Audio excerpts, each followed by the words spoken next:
Hey Raiders, welcome back to the channel. It's Jerry Gaming. I've been great today. It's that time again. Plarium have dropped the What's Next in Raid. Hoping for some juicy content. Let's watch it together. And I'll be stopping as we go through just to give my thoughts on what's going to be appearing. So, let's get started. Everyone, welcome to another episode of What's Next in Raid. While we may not have anything quite as big as Live Arena this time around, we've still got some pretty sweet features to show off. Let's get this show on the road. Firstly, as promised, the opportunity to ascend your accessories just like artifacts is coming soon. The core mechanics of Ascension will be the same, except you'll need a different resource called Extract instead of Another currency in-game to grind for. Let's see if there's any info with regards to, are we going to get any more energy to do that? oil. In a nutshell, accessories of any rarity that are at least rank 4 and level 12 can be ascending using extracts. That unlocks a single bonus stat that increases with each new ascension level, complementing your bling with a lovely little stat boost for the champion wearing that accessory. That's pretty much it. Why would you level up the attack ring with defense?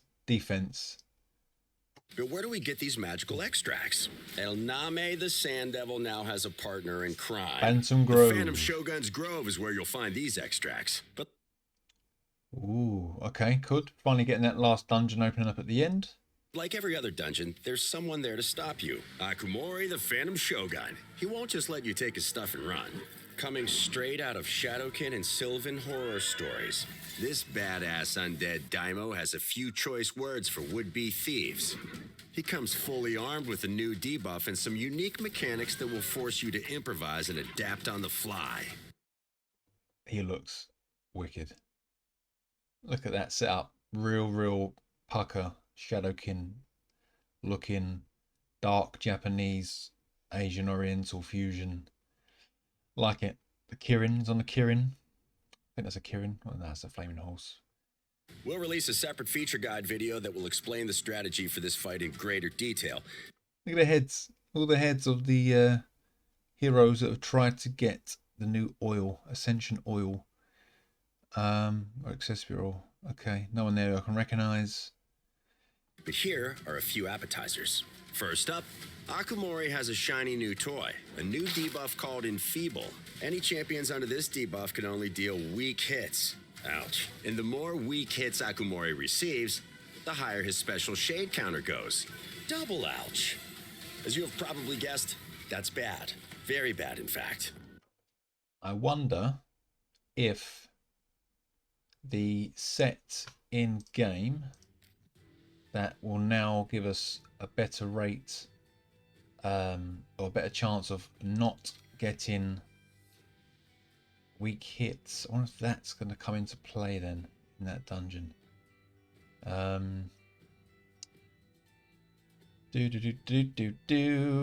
Affinity Breaker.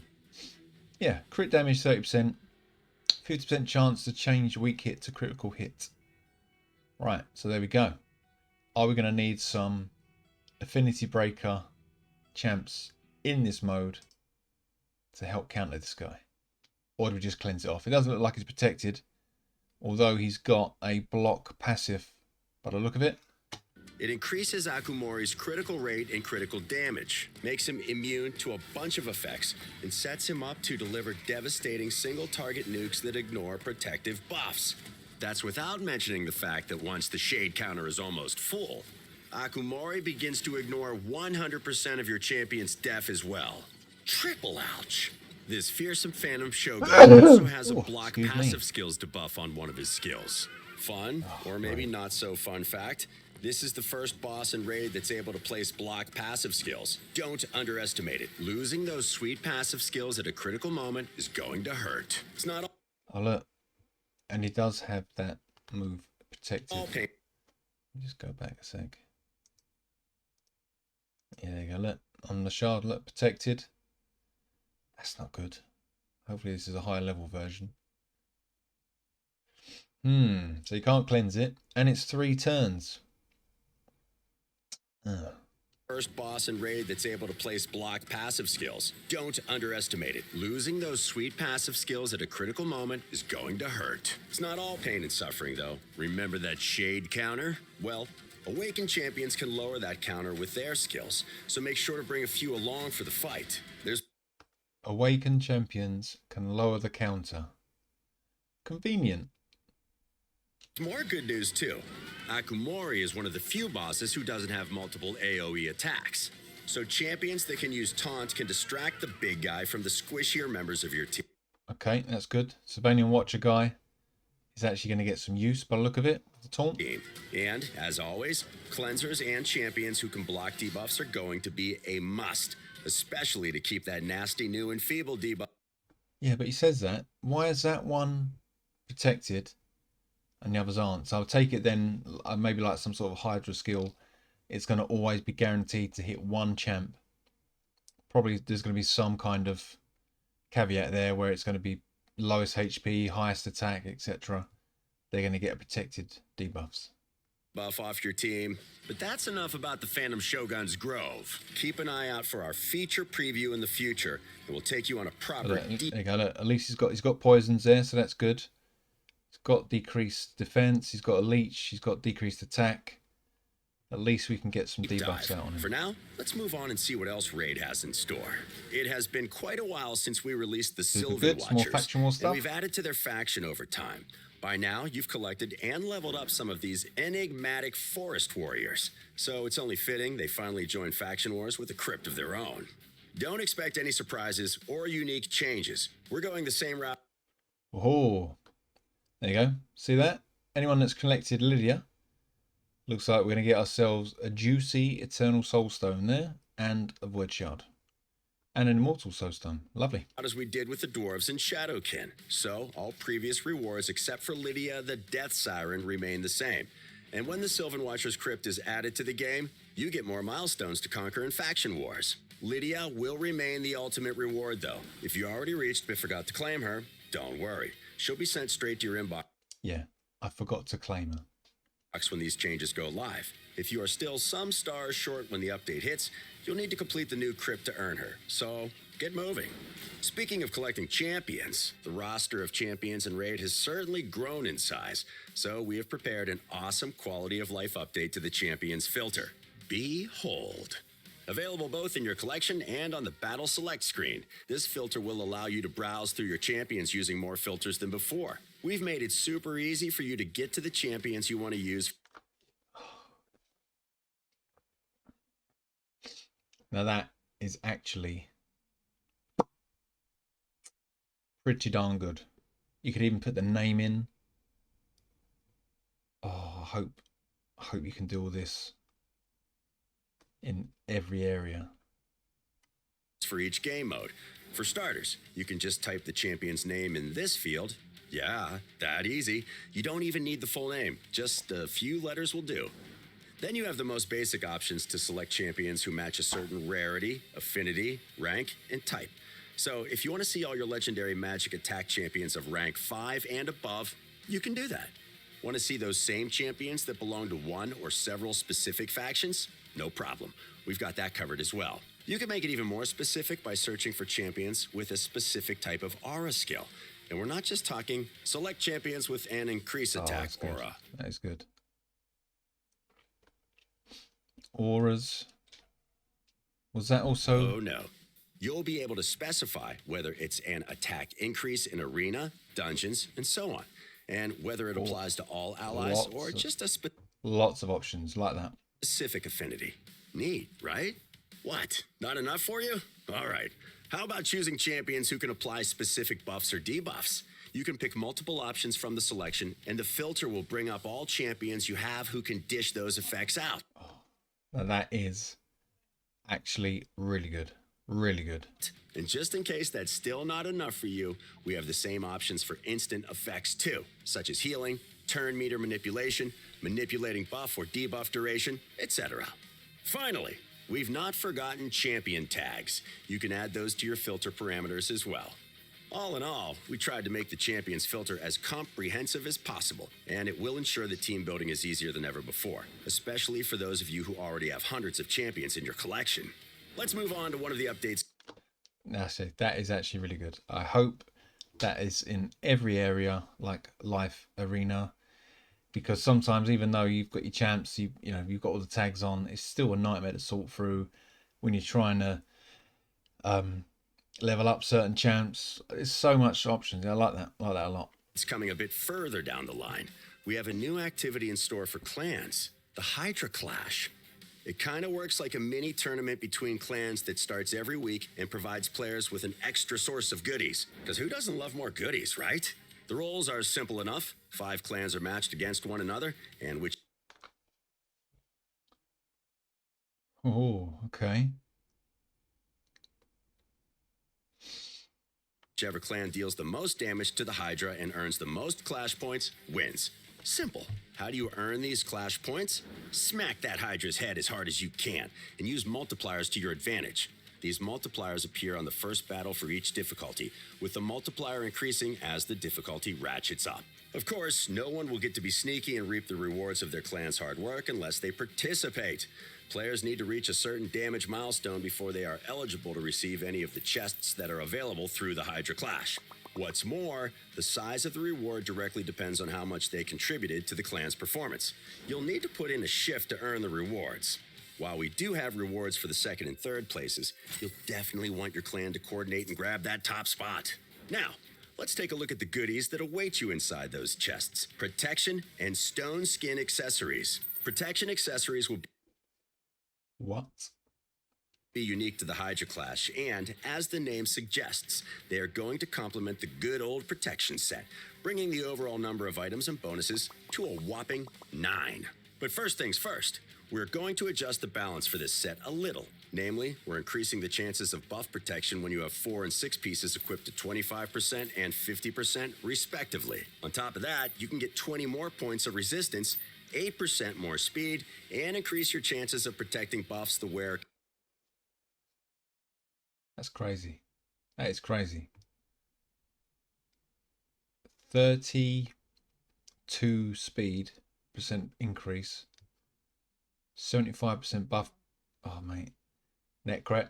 It's time to lose that shield set, I think, mate. Casts to 75% with the full set. Not only that, but we're adding another new effect for the full set. Champions will deal 5% more damage for each buff placed on them by a champion with the full protection set. This,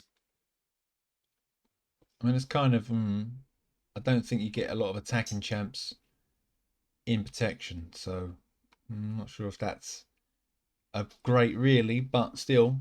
Is a must for support champions. Allowing them to place and protect buffs is a big deal, as well as increase the damage output for other champions. Then we have stone. Oh, for other champions. Sorry.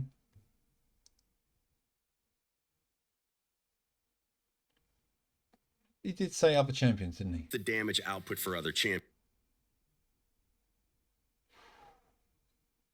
Let's see, is he meaning 5% more damage for each buff that you protect? And that then totals up for the team? Then we have stone skin accessories. The new bonuses are as follows. 8% more HP for 7 pieces of the set equipped, extra 40 points of resistance for 8, and for the full set, we're increasing the shield granted at the start of each round from 50%. Oh, 40% resistance. Now, I don't know.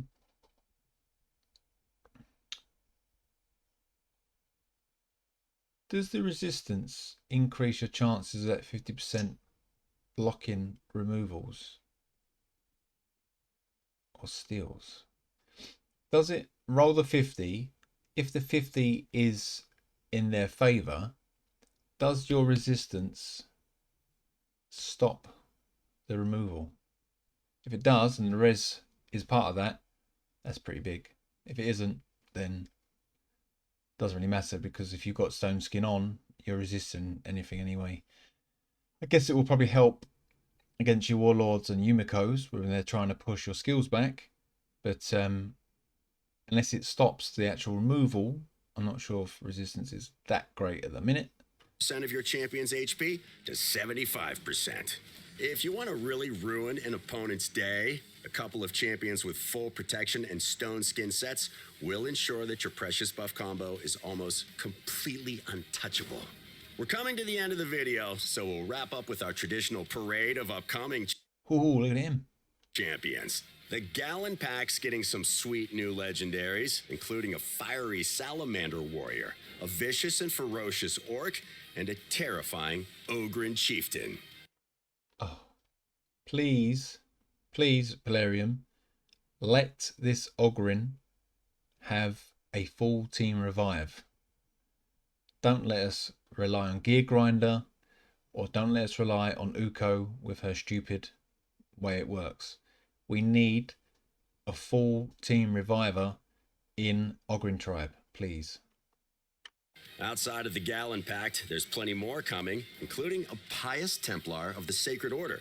The pipeline is stocked full of awesome champions. God, look at that. He's got to be a dwarf, isn't he? On the horizon, so keep your eyes peeled on our social media for their arrival in game. And that's everything we have to show you this time around. Thanks for joining us, and we hope you're excited about these upcoming additions to the game. Don't forget to hit like, subscribe, and ring the bell to be kept up to date on all things Raid. And then, well, I don't really have much negativity for that at all. Pretty good. I mean, new stuff for boosting sets, new dungeon, new champs coming. Because quality of life changes are actually pretty darn good. Yeah, I mean, I can't really think of any issues. I mean, you've got more faction war stuff, accessories upgrading, champ filter, Hydra Clash, which, I mean, my lot doing pretty good. We're sort of on the cusp of getting Nightmare done every week. So that's actually pretty good. And hopefully that's going to push everyone else to start building up and hitting higher. What's that? I didn't catch that. Could you try again? No, thank you, Siri. Yeah, man. No, I like that. I like that a lot. And everyone's going to be gunning for these new accessories. Yeah, I think this is going to make protection set top notch, actually. If you can get triple speed rolls in your protection sets with these new accessories, I think Arbiter, Necret, those kind of fast sort of support champs are gonna love this stuff. Stone Skin, I don't know. Stone Skin is still Stone Skin. I don't think. I mean, will you change that out for anything else? Not sure. We'll have to see how it works once the stuff's in there. But guys, let me know what you think down below. Are you excited about this? Do you have any comments, questions, problems, issues with what's been shown? Other than that, take care, and I'll catch you on the next one. Bye, guys.